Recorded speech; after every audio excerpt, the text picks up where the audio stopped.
लोक कला केंद्र के प्रस्तुति।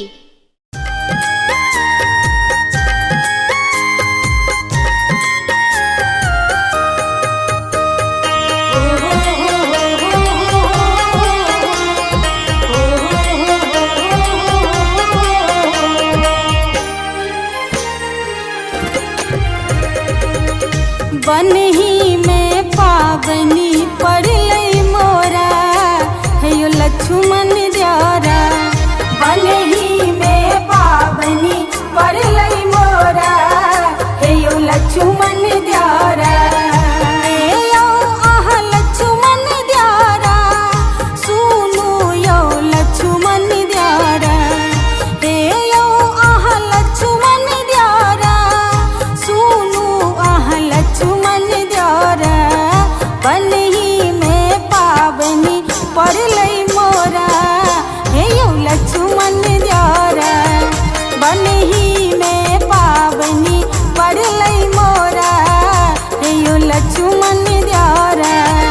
बनही में पावनी पड़लई मोरा हेयो लक्ष्मण द्वारा।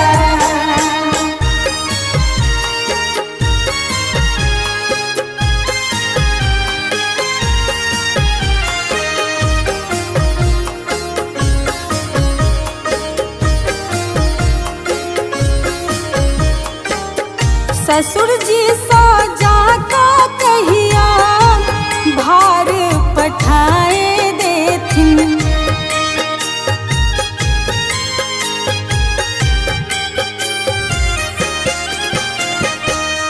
ससुर जी सजा का कहिया भार पठाए देथिन।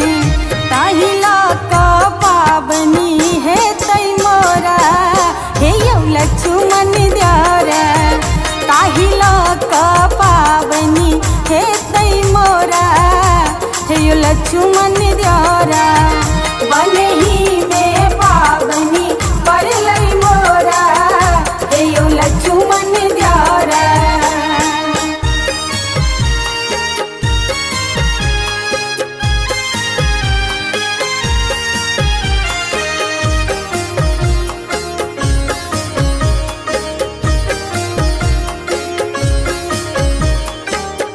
सासु सजा का कहिया सारी पठाए देती।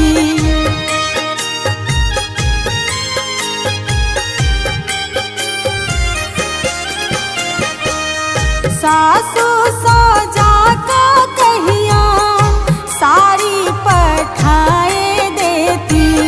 ताहिला का पावनी है तई मोरा हेयो लक्ष्मण द्वारा।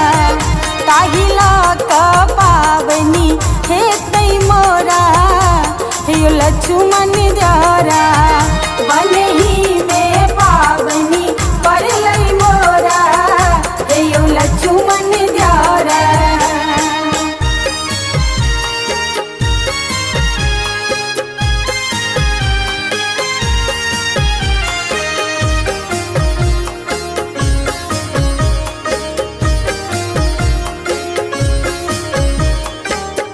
गोतनी सजा का कहिया गौर पठाए देती।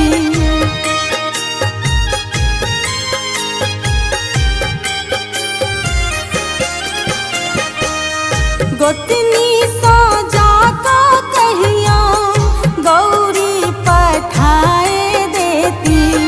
ताहिला का पावनी है तई मोरा हेयो लक्ष्मण द्वारा। ताहिला का पावनी है तई मोरा हेयो लक्ष्मण द्वारा। बनही में पावनी पड़लई मोरा हेयो लक्ष्मण द्वारा।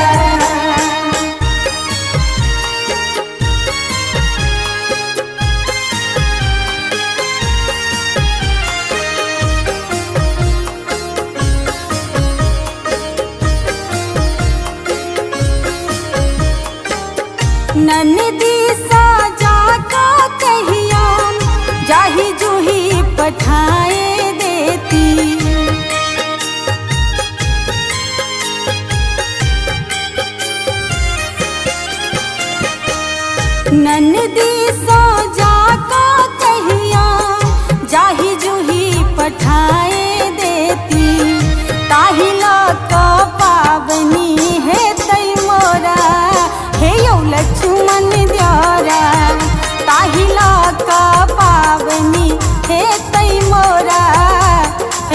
चुमन